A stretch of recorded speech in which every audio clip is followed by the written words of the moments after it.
우리는 이사야서가 그 역사적 배경을 세 가지로 가지고 있는 것을 잘 알고 있습니다.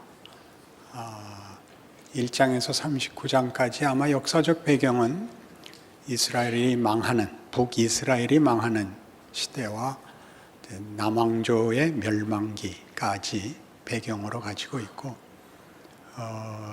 40장부터 55장까지는 바벨론 포로 시기를 역사적 배경으로 가지고 있고, 그리고 56장부터는 귀환하여 새로운 성전을 세우고 새로운 나라를 세워나가는 과정에서의 신앙생활을 배경으로 갖고 있는 것으로 우리는 이해합니다. 이 각각에는 그 역사적 현실을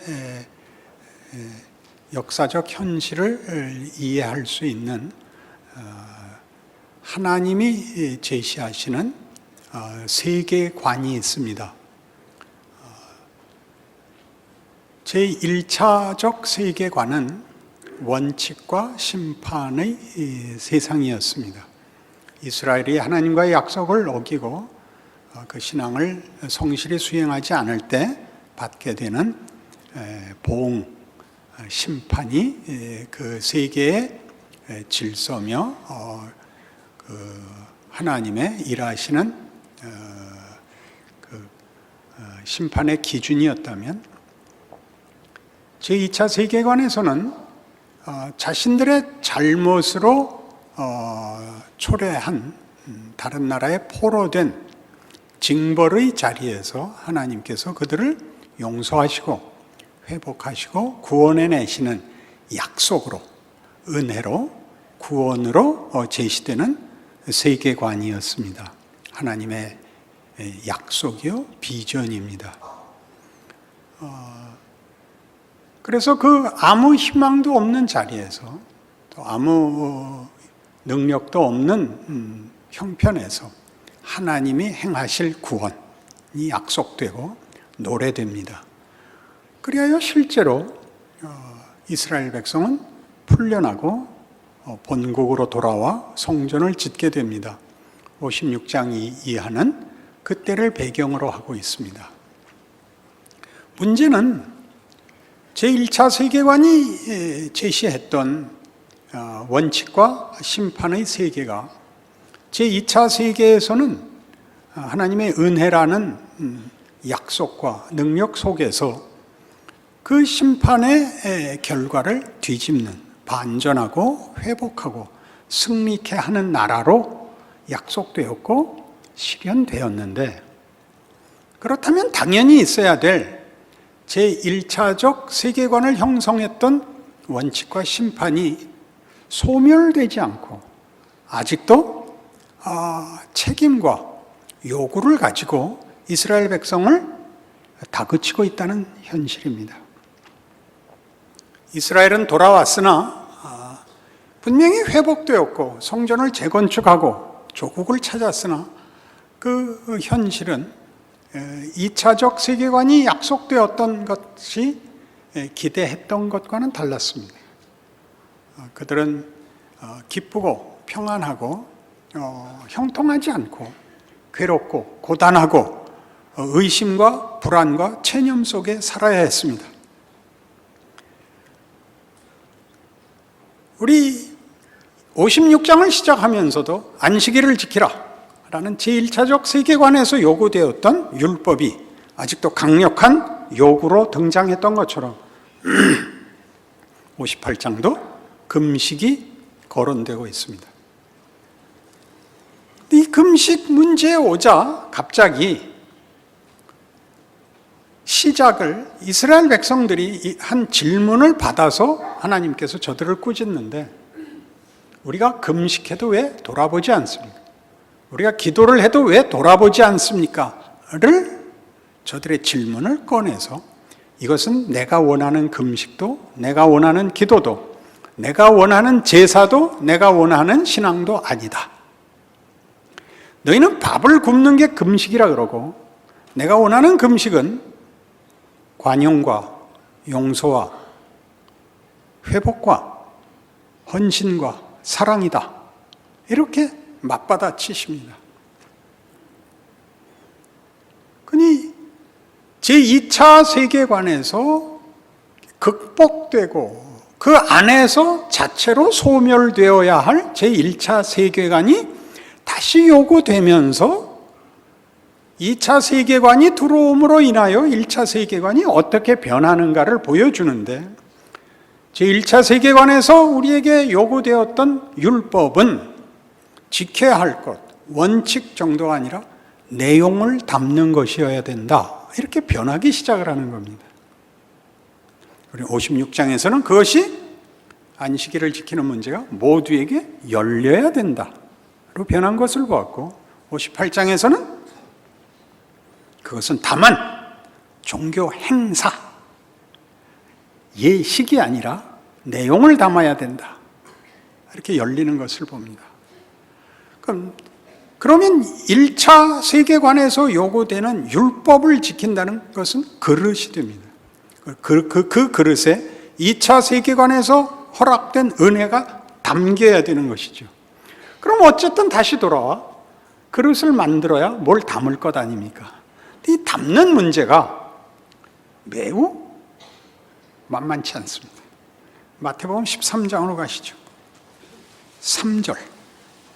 예수께서 비유로 여러 가지를 그들에게 말씀하여 이르시되, 씨를 뿌리는 자가 뿌리러 나가서 뿌릴새 더러는 길가에 떨어짐에 새들이 와서 먹어버렸고, 더러는 흙이 얕은 돌밭에 떨어짐에 흙이 깊지 아니하므로 곧 싹이 나오나 해가 돋은 후에 타서 뿌리가 없으므로 말랐고, 더러는 가시떨기 위에 떨어짐에 가시가 자라서 기운을 막았고, 더러는 좋은 땅에 떨어짐에 어떤 것은 100배, 어떤 것은 60배, 어떤 것은 30배의 결실을 하였느니라.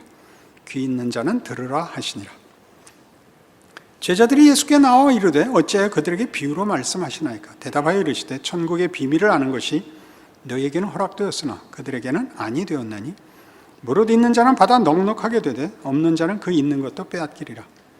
그러므로 내가 그들에게 비유로 말하는 것은 그들이 보아도 보지 못하며 들어도 듣지 못하며 깨닫지 못함이니라. 이사야의 예언이 그들에게 이루어졌으니 일렀으되 너희가 듣기는 들어도 깨닫지 못할 것이요 보기는 보아도 알지 못하리라. 이 백성들의 마음이 완악하여져서 그 귀는 듣기에 둔하고 눈은 감았으니 이는 눈으로 보고 귀로 듣고 마음으로 깨달아 돌이켜 내게 고침을 받을까 두려워함이라 하였느니라. 그러나 너희 눈은 봄으로 너희 귀는 들음으로 복이 있도다.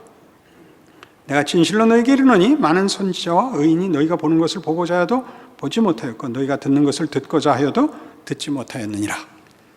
이 비유는 쉽습니다. 그러나 이 비유는 아무도 깨닫지 못합니다.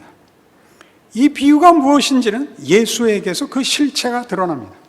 그러니까 모든 선지자들이 이 비유의 주인공, 실체를 보려고 했지만 아무도 못 봤습니다. 제자들의 복은 그 실체를 본 것입니다. 예수입니다. 그게 무슨 말일까요? 얼마나 쉬운 비유입니까? 씨를 뿌렸는데 왜 안 났다고요? 길가에 떨어져서 새가 먹어버렸고, 돌짝밭에 떨어져서 뿌리를 내리지 못했고, 가시떨기에 떨어져서 가시떨기가 기운이 더 억세서 그럴 씨의 자라남을 방해했고, 옥토에 떨어져서 결실을 했다. 그럼 우리가 할 수 있는 대답이라는 것은, 우리가 할 수 있는 일이라곤 좋은 밭이 되는 수밖에 없죠. 옥토가 되면 될 것 아닙니까? 우리가 많이 듣던 얘기 아닌가요? 옥토가 되자, 믿음을 갖자, 열심을 갖고 진심을 갖고 간절하자, 이런 얘기들은 다 1차적 세계관의 요구들이고 정당한 것입니다. 그걸 해야 내용이 담길 거 아닙니까? 그렇죠. 이 문제는 보기보다 쉽지 않습니다. 로마서 7장으로 가시죠. 로마서 7장 14절. 우리가 율법은 신령한 줄 알거니와 나는 육신에 속하여 죄 아래 팔렸도다. 내가 행하는 것을 내가 알지 못하노니 곧 내가 원하는 것은 행하지 아니하고 도리어 미워하는 것을 행함이라. 만일 내가 원하지 아니하는 것을 행하면 내가 이로써 율법이 선한 것을 시인하노니 이제는 그것을 행하는 자가 내가 아니요 내 속에 거하는 죄니라. 내 속 곧 내 육신에 선한 것이 거하지 아니하는 줄을 아노니 원함은 내게 있으나 선을 행하는 것은 없노라. 내가 원하는 바 선은 행하지 아니하고 도리어 원하지 아니하는 바 악은 행하는도다. 만일 내가 원하지 아니하는 그것을 하면 이를 행하는 자는 내가 아니요 내 속에 거하는 죄니라. 그러므로 내가 한 법을 깨달았노니 곧 선을 행하기 원하는 나에게 악이 함께 있는 것이로다. 내 속사람으로는 하나님의 법을 즐거워하되 내 지체 속에서 한 다른 법이 내 마음의 법과 싸워 내 지체 속에 있는 죄의 법으로 나를 사로잡아오는 것을 보는도다. 오라 나는 곤고한 사람이로다. 이 사망의 몸에서 누가 나를 건져내랴.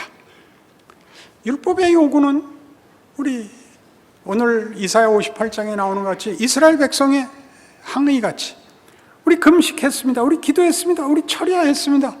우리 헌금했습니다. 우리 열심 냈습니다. 전도했습니다. 그러나 하나님의 답은 그게 기도도 금식도 신앙도 아니다. 거기에 이것이 담겨 있어야 된다. 용서, 회복, 긍휼, 자비, 사랑이 담겨 있어야 된다. 예, 우리 했습니다. 이게 없는 한 그거 아니다. 틀린 것이다. 이렇게 되죠. 여기 나오는 대로 우리는 선하고 싶습니다. 우리는 옳고 싶습니다. 우리는 정의를 구현하고 싶습니다. 그러나 하나님께서 내용을 담아주시지 않는 한 우리가 구한 의는 언제나 폭력에 불과합니다. 옳고 사랑을 하는 사람은 없습니다. 옳으면 지랄을 떨죠.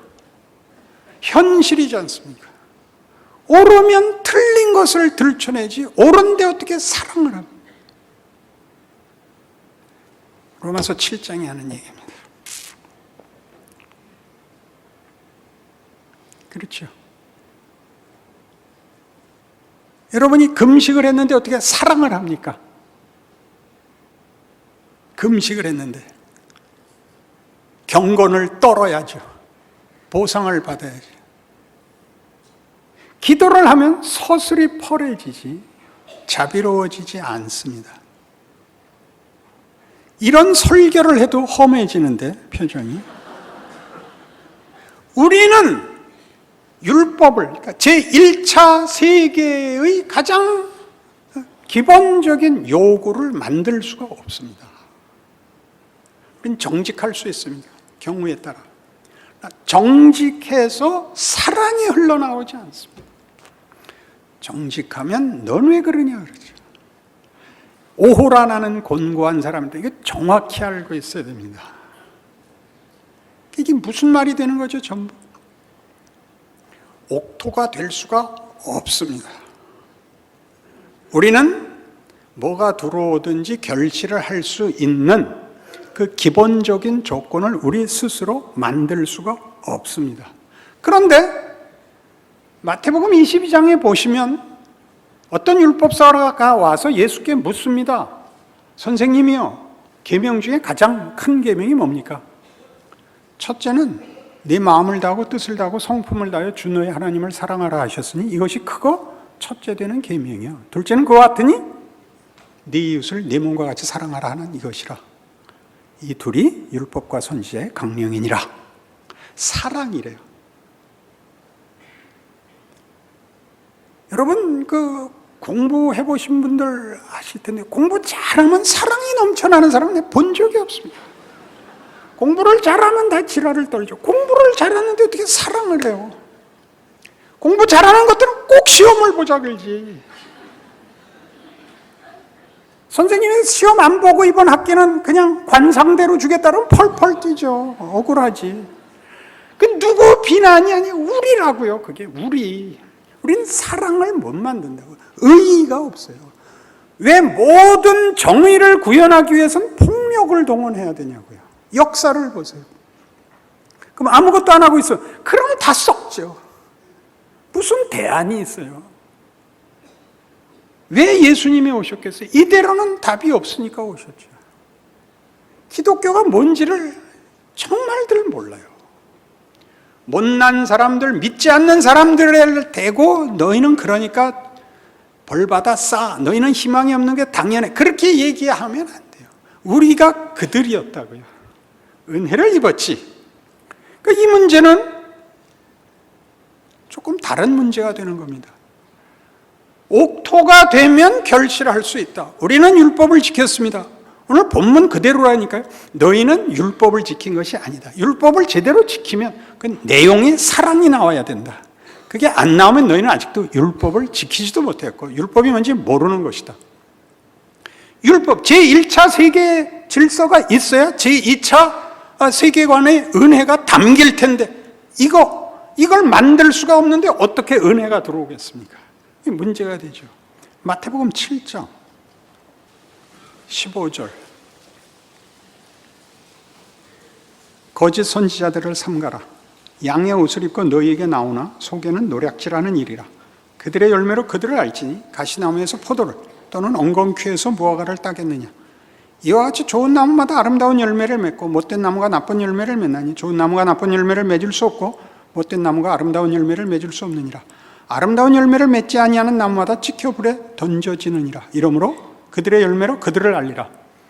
여기는 분명히 30배, 60배, 100배의 열매를 맺자라는 격려가 아니고 판별식이에요.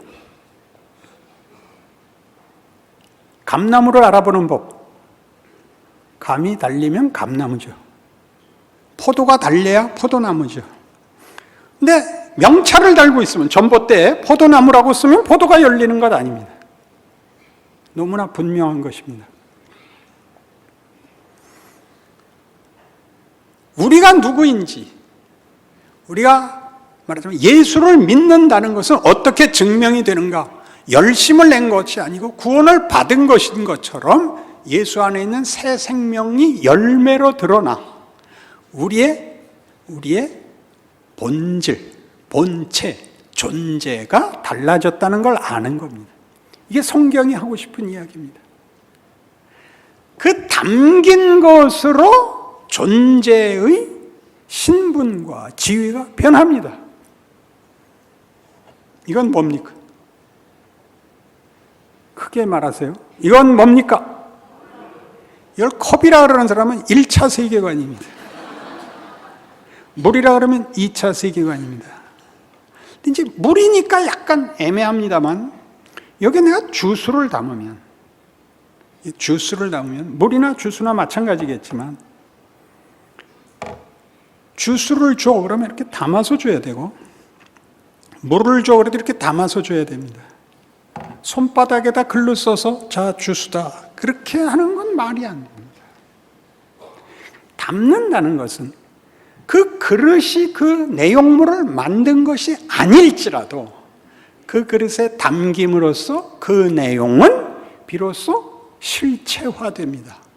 이게 1차 세계와 2차 세계가 같이 있어야 되고 융합되는 하나님의 신비입니다. 그러니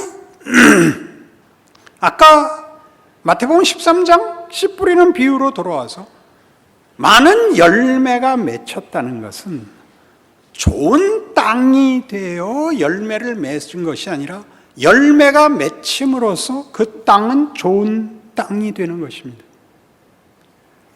내가 접시에 포도를 담아서 이거 먹어, 아 포도구나 함으로써 그 접시는 포도를 담은 그릇에 불과한 것이 아니라 담긴 채로 포도라는 이름을 가지게 됩니다. 하나님의 은혜의 약속은 심판과 원칙의 세계에 들어와 그것을 하나님의 은혜로 이런 하나님을 아는 지식, 하나님의 형상의 회복, 생명과 진리 같은 것을 우리에게 담음으로써 우리라는 존재가 싸우고 비난하고 보복하던 사람이 1차적 세계관의 판단에서 말하는 윤리, 도덕, 의지의 문제로서의 정체성이 나뉘는 것이 아니라 담긴 것에 의해서 저 사람은 신자야, 거룩한 사람이야 라고 불려진단 말이죠. 이게 마음이 놓여야 돼요. 그렇구나 라고. 여러분이 1차 세계의 요구를 윤리적으로 확보해야 은혜가 들어오는 것이 아니라 은혜가 들어옴으로써 여러분은 여전히 깨진 바가지에 불과할 수 있는데 거기에 물이 담김으로써 얼마나 맛있는 생명수인가 라는 소리를 깨진 바가지가 듣는 거예요. 이런 일들이 어떻게 가능하냐? 그렇게 어떻게 해석할 수 있느냐? 같은 마태복음 11장에 2절, 요한이 옥에서 그리스도께서 하신 일을 듣고 제자들을 보내어 예수께 여짜오되 오실 그이가 당신이 오니까 우리가 다른 일을 기다리오리까? 예수께서 대답하여 이르시되 너희가 가서 듣고 보는 것을 요한에게 알리되 맹인이 보며 못 걷는 사람이 걸으며 나병 환자가 깨끗함을 받으며 못 듣는 자가 들으며 죽은 자가 살아나며 가난한 자에게 복음이 전파된다 하라. 누구든지 나로 말미암아 실족하지 아니하는 자는 복이 있도다 하시니라. 자, 여기서 그 소경이 눈을 뜨고 귀머거리가 귀가 뚫리는 것은 소경이 아침마다 눈을 문질러서도 아니고 귀머거리가 아침마다 못으로 귀를 파서도 아닙니다. 이것은 전혀 우리에게 조건이 없고 자격이 없고 준비가 없고 소원이 없는 차원에서 일어나는 일입니다.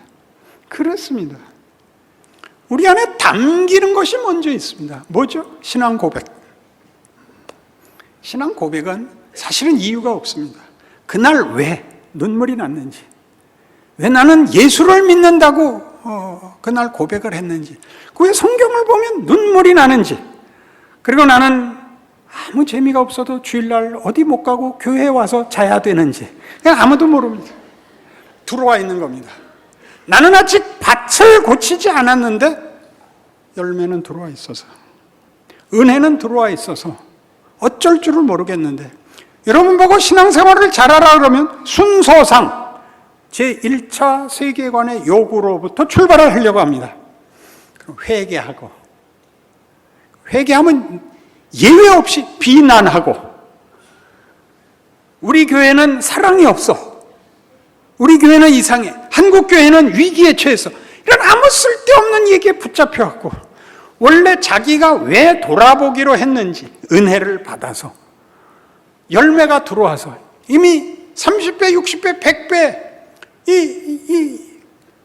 부인할 수 없는 이 영적 갈증과 어떤 소원과 목마름과 그리고 행복에 대해서 더 많이 갖고 싶어서 출발을 한 게 그만 여기서 맥혀가지고 늘 이게 혼동이 돼서 성가대는 앞으로 이렇게 줄 맞춰서 앉아야겠어부터 시작해서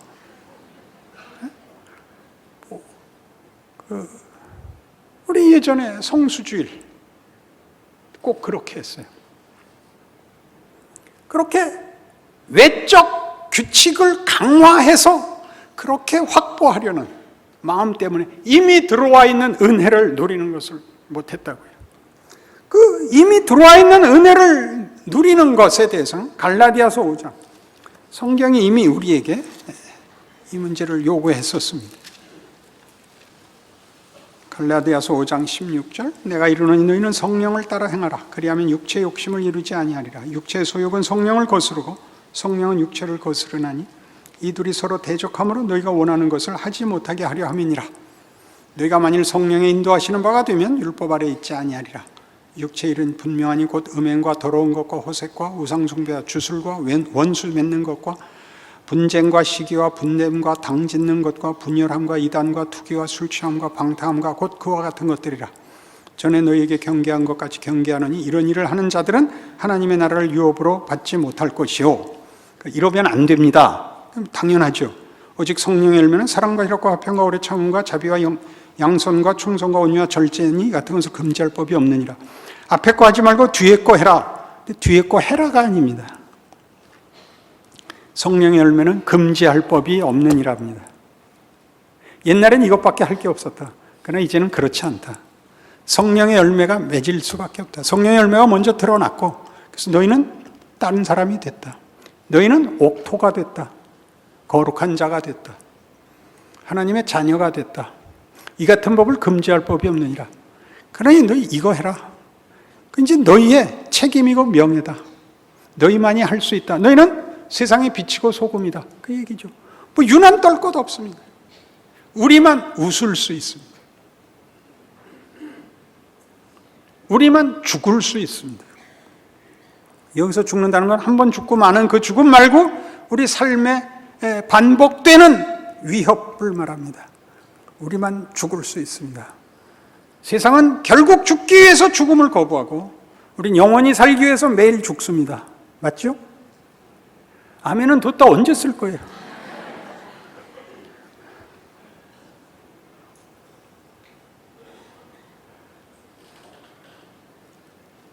기독교라는 신앙이 가지는 신비입니다. 하나님이 일하시는 하나님의 능력이요 지혜입니다. 우리가 맞닥뜨리고 있는 현장은 사실 가장 극적인 조건이죠. 가장 극적인 조건. 좋은 컵에 담아놓은 좋은 내용 말고 가장 아닌 것에 담긴 가장 좋은 것이시죠. 훨씬 극적이죠. 훨씬 더 자랑스럽죠. 그렇지 않습니까? 그 물 먹으려고 온 집안을 다 물은 안 나오고 그릇을 다 뒤졌는데 없어서 마지막에 그 비싼 도자기 들여다봤더니 속에 아무것도 없죠. 도자기에 물 받아놓은 건 본 적이 없습니다. 왜 물을 받아놓겠습니까? 물은 싸고 도자기는 비싸니까 물 안 담가놓죠. 그러나 물이 중요하죠. 물을 담는 그릇, 생명을 담는 그릇, 영광을 담은 그릇, 부활을 담은 그릇, 그게 우리죠. 겉으로 보기에 초라하고 겉으로 보기에 아무것도 아닌 것 같은 예수님 당신에게도 그대로 적용됐던 우리의 보기에 흠모할 만한 아름다운 것이 전혀 없는 거기다 담은 하나님의 지혜, 우리를 향한 그의 의지, 우리에게 준 비교할 수 없는 가치, 이런 것들입니다. 그것이 신자요 신앙인으로 사는 것입니다. 그러니 이 제1차 세계에서 요구되는 가장 기본적인 요구사항마저도 추상명사가 되거나 명분이 되거나 규칙이 되게 하지 마시고 여러분이라는 한 인격과 성품이 그것을 지킴으로써 인격화해내는 그 오름이 하나님의 성품과 하나님의 형상으로서 해야 되는 분별과 사랑을 위하여 쓰이는 방법이 되게 하셔야 됩니다. 나도 없고 예수님도 없고 명분만 덜렁 남는, 그래서 고함밖에 지를 것이 없는 그런 식으로 예수 믿지 않습니다. 각 개인에게서 확인되고 자신의 인생 속에서 늘 놀라는, 감격하는 하나님의 일하심, 충만하심. 우리는 예수 그리스도의 몸, 그가 이루신 일을 우리라는 각 개인의 실존 속에서 채우시고 증언하시고 기적으로 영광으로 하나님을 증언하시는 존재라 말입니다. 아무도 몰라보죠. 혼자 웃으세요. 아니, 집사님은 이렇게 싱글벙글하세요. 당신은 모르시는군요. 왜 웃어야 되는지 아무도 모르는 웃음을 웃어야 되는 것. 그렇게 살 각오가 되셨습니까? 기도하십시다. 하나님 아버지, 우리의 인생은 고단하지만 수치스럽거나 실패한 것이 아닙니다. 하나님이 함께 하시고 이미 우리 안에 가득 채우셨습니다. 성령께서 와 계십니다. 그러니 이 명예와 책임을 누리게 하시옵소서. 자랑하게 하시옵소서. 그리하여 하나님 우리에게 주신 하나님의 찾아오심이 가지는 기적과 능력이 우리를 만나는 모든 사람들에게 나누어지는 그런 복된 인생을 살게 하시옵소서. 예수님 이름으로 기도합니다. 아멘.